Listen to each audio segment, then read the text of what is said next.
আজকের গল্প চালাক চাকর। এই গল্পটি উপেন্দ্র কিশোর রায়চৌধুরীর লেখা।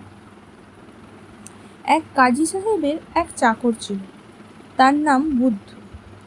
চাকরটা একে বিদেশি, তাতে বুদ্ধিশুদ্ধির ধার ধায় না, কাজেই কাজী সাহেবের মহা মুশকিল। চাকরটা কায়দা কানুন কিছুই জানে না, বাড়িতে লোক আসলে হাঁ করে তাকিয়ে থাকে। একদিন কাজী সাহেব তাকে দুই ধমক দিয়ে বললেন, ফের যদি এরকম বেয়াদবি করিস, কাউকে সেলাম না করিস, তবে তোকে আমি দেখাবো। সকলকে খাতির করবি আর সেলাম বলবি। সেই থেকে রাস্তায় বেরিয়ে যাকে দেখে সকলকেই বুদ্ধ সেলাম করে। ছেলে বুড়ো মানুষ গরু কাউকে বাদ দেয় না। এক গাধাওয়ালা তার গাধা নিয়ে চলেছে, চাকরটা তাকে দেখে সেলাম করলো আর গাধাগুলোকে খুব খাতির করে বলল, সেলাম সেলাম।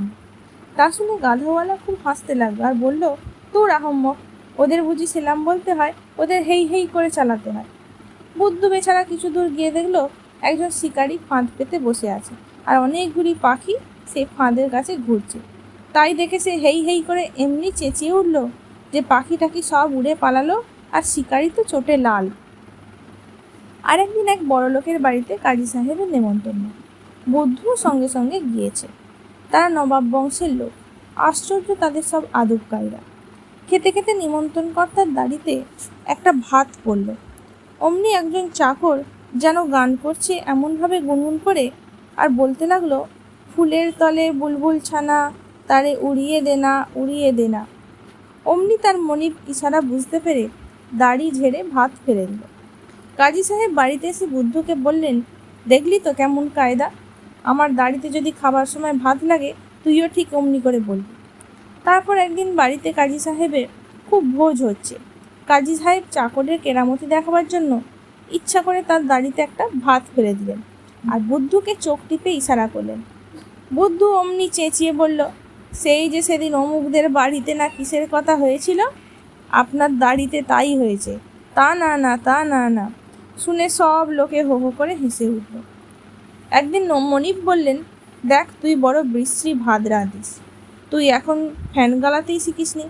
আর যখন ভাত বানাবি, ভাত সিদ্ধ হলেই আমাকে ডাকিস, আমি দেখিয়ে দেবো, আমাকে না দেখিয়ে কিচ্ছু করিস না। সেদিন ভাত সিদ্ধ হতেই তো চাকর মনিবকে ডাকতে গিয়েছে। দরজার বাইরে থেকে উঁকি মেরে একটা আঙুল দিয়ে ইশারা করে সে মনিবকে ডাকতে লাগলো। কাজী সাহেব তখন দরজার দিকে পিছন ফিরে কি যেন লিখছিলেন, এসব কিছুই তিনি জানেন না। চাকরটা ঘণ্টাখানেক এরকম ডেকে শেষে হয়রান হয়ে পড়ল। তখন সে রেগে চিৎকার করে বলল, আর কতক্ষণ ডাকবো, এদিকে ভাতটা তো সব পুড়ে ছাই হয়ে গেল। তখন কাজী সাহেব ফিরে দেখেন চাকর তাকে একটা আঙুল দিয়ে ইশারা করছে, ওদিকে সত্যি সত্যিই ভাত পুড়ে ছাই হয়ে যাচ্ছে। একদিন রাত্রে কাজী সাহেবের বাড়িতে চোর ঢুকেছে। বুদ্ধ খচমচ শব্দ শুনে জিজ্ঞাসা করলো, কে রে? চোরটা গম্ভীরভাবে বলল, কেউ নয় বাবা, কেউ নয়। তা শুনে বুদ্ধ আবার নিশ্চিন্ত হয়ে ঘুমোতে লাগলো। সকালে উঠে কাজী সাহেব দেখেন তার সব চুরি হয়ে গিয়েছে। বুদ্ধকে জিজ্ঞাসা করে যখন রাত্রে সব শুনলেন, তিনি খুব রেগে গালাগালি করতে লাগলেন। কিন্তু বুদ্ধ তাতে মুখ ভারী বেজায় করে বলল, কি করব? সে আমায় বারবার বলল, কেউ নয় কেউ নয়। লোকটা তো দেখছি শুধু চোর নয়, বেটা বেজায় মিথ্যেবাদীও। একদিন কাজী সাহেব শহরের বাইরে কোথায় যাবেন, যাবার সময় বুদ্ধকে বলে গেলেন, দেখিস দরজাটার ওপর ভালো করে নজর রাখিস, দরজা ছেড়ে কোথাও যাস না, তাহলে চোরে আমার সব নিয়ে যাবে। কাজী সাহেব চলে গেলেন। চাকর বেচারা এক লাঠি নিয়ে দরজায় পাহারা দিতে লাগলো। একদিন গেল, দুদিন গেল, তারপর দিন বুদ্ধ শুনলো এক জায়গায় ভারী তামাশা দেখানো হচ্ছে। তাই তো বেচারা কি করে, অনেক ভেবে সে কি করলো, বাড়ির দরজাখানা খুলে সেটাকে ঘাড়ে নিয়ে তামাশা দেখতে গেল। এদিকে বাড়িতে চোর ঢুকে যা কাণ্ড করে গেল সে আর কি বলবো।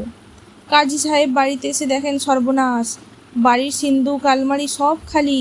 ওদিকে বুদ্ধ বসে তামাশা দেখছে আর খুব সাবধানে দরজা পাহারা দিচ্ছে।